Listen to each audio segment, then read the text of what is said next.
Miss world 2025 వేడుకలు హైదరాబాద్లో ఘనంగా ముగిశాయి. థాయిలాండ్ సుందరిమణి విజేతగా గెలిచారు. అయితే ఈ మొత్తం ఈవెంట్ వెనకాల ఉన్నటువంటి tourism principal secretary Jayesh Ranjan IAS ఉన్నారు.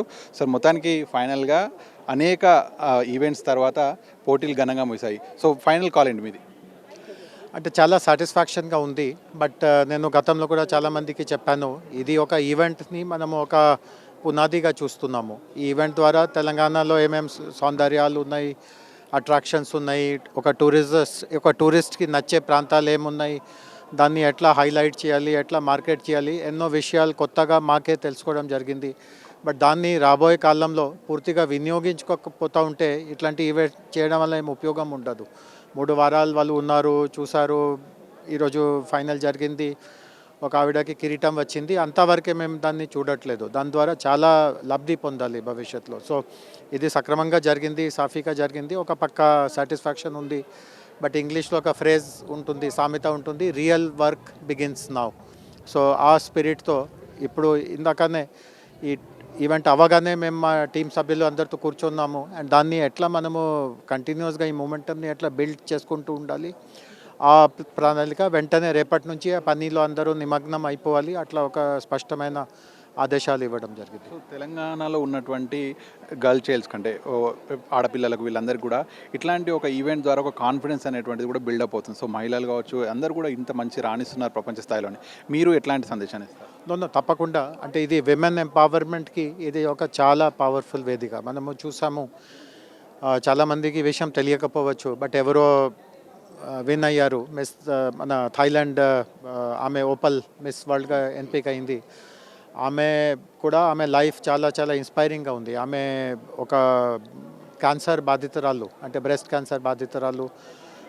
ఆపరేషన్ అవన్నీ చేశాక అంటే చాలామందికి నిరుత్సాహం వచ్చేస్తుంది, లైఫ్లో ఏదో ఇట్లా ఇబ్బందులు ఉన్నాయి, ఏం చేయలేము. బట్ అట్లాంటి పరిస్థితి నుంచి బయట పడడమే కాకుండా నేను కొత్త సాధించుకోగలుగుతాము, అట్లాంటి ఒక ధ్యేయం పెట్టుకొని అంత పెద్ద వేదికలో 108 మందిని ఓడించి ఆ కిరీటం సొంతం చేయడం అండ్ ఇట్లాంటివి చాలా ఉన్నాయి. ఆమె విన్ అయింది కాబట్టి ఆమెని ఒక ఉదాహరణగా చెప్తున్నాను. బట్ కనీసం 50 మంది అందులో ఇట్లాంటి ఇన్స్పైరింగ్ వాళ్ళ జీవితాన్ని నుంచి వాళ్ళు ఇట్లా ఈ స్థాయికి ఎదిగి ఉంటారు. సో చాలా నేర్చుకునేది ఉంది. చాలా మన తెలంగాణ గర్ల్స్ కావచ్చు, భారతదేశంలో కూడా ఇంకా మహిళల పట్ల రకరకాలుగా వివక్షతలు ఉన్నాయి. అండ్ గౌరవ ముఖ్యమంత్రి గారు కూడా ఇట్లాంటి ఈవెంట్ చేసేటప్పుడు మన అందరికీ తెలుసు, తెలంగాణ రైజింగ్లో మహిళలకి చాలా పెద్ద పీఠం ఉంది. సో వారు కూడా ఖచ్చితంగా దీన్ని ఒక మోటివేషన్గా తీసుకొని మమ్మల్ని ఇంకా మహిళల కోసం ఇంకా మంచి చేయాలి, స్కూల్ గర్ల్స్, కాలేజ్ గర్ల్స్ని కూడా ఇంకా ఇన్స్పైర్ చేయాలి, ఖచ్చితంగా మమ్మల్ని కూడా వారు ప్రోత్సహిస్తారు. ఇప్పుడు మీరు చెప్తున్నటువంటి విషయం చూస్తేనే మాకే ఒక గూజ్బంప్స్ లాగా, అంటే చిన్న కారణాలకి ఆత్మహత్యలు చేసుకునేటువంటి విషయాలు ఇవన్నీ కూడా జరుగుతుంటాయి. బట్ మీరు చెప్పినటువంటి మిస్ థాయిలాండ్ అయితే తన బ్యాక్గ్రౌండ్ ఇవన్నీ చూసిన తర్వాత ఇంకా ఎంత ఇన్స్పిరేషన్ తీసుకోవాలి మీరు చెప్తారు? సో మేము ఇంకా ఒకటి ప్రయత్నం చేస్తాము. అంటే ఇది ఇంకా మిస్ వరల్డ్ అఫీషియల్స్ ఇంకా మాట్లాడలేదు. బట్ ఇప్పుడు నేను కొంతసేపట్లో వాళ్ళతో కలబోతున్నాను. నేనేం అడుగుతాను అంటే ప్రతి ఒక్కరి మీద ఒక స్టోరీ చేద్దాము. ఆ 108 మంది వాళ్ళ ఏ బ్యాక్గ్రౌండ్ నుంచి వచ్చారు, వాళ్ళ ప్రణాళిక ఏముంది. అంటే హైదరాబాద్లో జరిగిన 72వ పోటీని గుర్తించుకుంటూ ఒక తెలుగు భాషలో ఒక చిన్న పుస్తకాలు తయారు చేసి దాన్ని మనము ఇక్కడ ఒక మోటివేషనల్ రిసోర్స్గా రాష్ట్ర స్థాయిలో మేము వాడతాము. అట్లా వాళ్ళ అనుమతి తీసుకొని మిస్ వరల్డ్ విజేత థాయిలాండ్తో ఇక్కడ ఎలాంటి ప్రోగ్రామ్స్ చేయనున్నారు, అట్లాంటి ఏమైనా? సో వారితో మాట్లాడాలి. ఇప్పుడే జస్ట్ ఒక అర్ధగంట క్రితమే ఆమెకి ఇట్లాంటి సౌభాగ్యం వచ్చింది.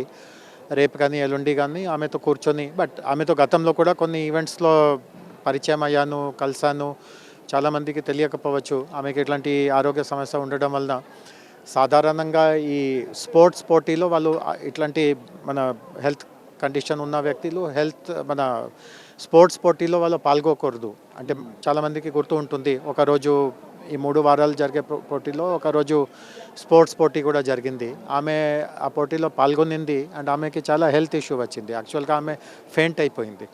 అండ్ మాకే చాలా కంగారు వచ్చింది, ఎట్లా ఒక కంటెస్టెంట్ ఇట్లా ఫెయింట్ అవుతూ ఉంటే రేపు ఏమైనా జరిగితే గవర్నమెంట్ మీద ఎంత ఇట్లాంటి జరుగుతుంది. సో మేము నెక్స్ట్ డే నేను కలుసుకోవడానికి వెళ్ళాను. దానికి మీకు ఏమైనా ఇక్కడ చాలా మంచి హాస్పిటల్స్ ఉన్నాయి, ఆరోగ్యపరంగా ఏమైనా మీకు హెల్ప్ కావాలా? ఆమె వెంటనే చెప్పింది, లేదు నేను ఈ బ్యాక్గ్రౌండ్ నుంచి వచ్చాను. అప్పుడు నాకు ఈ విషయం తెలిసింది. బట్ నాకు ఇట్లాంటి యాక్టివిటీస్ నుంచి దూరం ఉండాలి, అట్లా నాకు ఏమాత్రం కూడా లేదు. సో నేను కొంత సాహసం చేసి ముందుకి వచ్చాను. సో ఇట్లాంటి ఆమెలో చాలా ఇది క్యాన్సర్, హెల్త్, తర్వాత ఫిట్నెస్, ఇట్లాంటి మంచి ఒక స్పిరిట్ ఉంది. సో రేపు ఆమెతో మాట్లాడి వీటిని ఎట్లా తెలంగాణలో ఆమె గెలిచింది. సో ఖచ్చితంగా ఆమె జీవితంలో కూడా హైదరాబాద్కి ఒక ఇప్పుడు చెప్తున్నటువంటి విషయాలను చూస్తే సార్, ఒకవైపు బయట నుంచి వచ్చేటువంటి ప్రోగ్రామ్కి సంబంధించినటువంటి ఆరోపణలు ఎదుర్కోవడం, వాటన్నింటినీ తిప్పికొట్టడం, అలాగే వీళ్ళ ఆరోగ్యాన్ని చూసుకోవడం, దాదాపు 108 దేశాల ప్రతినిధుల హెల్త్ను చూసుకోవడం, వాళ్ళ బాగోగులు చూసుకోవడం, ఇవన్నీ చూస్తున్న తర్వాత ఒక హెడేక్ అనేటువంటిది ఈ మొత్తం 20 డేస్ మీరు ఎట్లా క్యారీ చేశారు?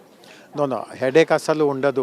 ఇది నా నా నా హెడేక్ అని కాదు, మీరు ఎట్లా నాకు అర్థమైంది. హెడేక్ అంటే లిటరల్గా హెడేక్ అనే కాదు. నేను ఏదైనా ఇబ్బంది గురి అవుతున్నాను, అట్లాంటి నా స్పిరిట్ ఉండదు. నేను గతంలో ఎన్నైనా బాధ్యతలు నిర్వహించుకొని ఉంటాను. నా యాటిట్యూడ్ ఒకటే ఏముంటుంది అంటే, ఏ పర్పస్ కోసం ఆ రెస్పాన్సిబిలిటీ నేను వహిస్తున్నాను, అవుట్కమ్ మనము సాధించుకోవాలి. నా మొత్తం దృష్టి ఆ ధ్యేయం పైన ఉంటుంది. ఆ అవుట్కమ్ సాధించడంలో ఇట్లాంటి డిస్ట్రాక్షన్స్, ఎవరో ఆరోపణ చెప్తున్నారు, ఎవరో కావాల్సిందిగా ఇట్లా ఏదో లేనిపోని సృష్టిస్తున్నారు, అవన్నీ దానివల్ల నేను డిస్ట్రాక్ట్ అవ్వను. మినిమం దానికి ఇంపార్టెన్స్ ఇస్తూ గోల్ కోసం మనము వర్క్ చేయాలి. సో తెలంగాణ గవర్నమెంట్ ఈ పోటీల నుంచి ఏం సాధించిందంటే ఏం చెప్తారు? సో పోటీ ద్వారా తెలంగాణలో ఉన్న ఖ్యాతిని మనము ఆల్రెడీ 108 దేశాల ప్రతినిధుల ద్వారా ఆ 108 దేశంలో ఖచ్చితంగా కొంతవరకు ప్రచారం చేశాను. దాన్ని ఇందాక చెప్పినట్టుగా ఒక పునాదిగా వాడుకుంటూ దాన్ని ఇంకా బిల్డప్ చేసుకుంటూ రాబోయే రోజుల్లో కూడా ఎక్కడైనా టూరిజం ఈవెంట్ జరుగుతుందో, టూర్ ఆపరేటర్స్ కలుస్తున్నారో, ట్రావెల్ రైటర్స్ ఒక దగ్గర జమ అవుతున్నారు, వాళ్ళందరికీ తెలంగాణలో ఈ పోటీ మేము సక్సెస్ఫుల్గా చేశాము.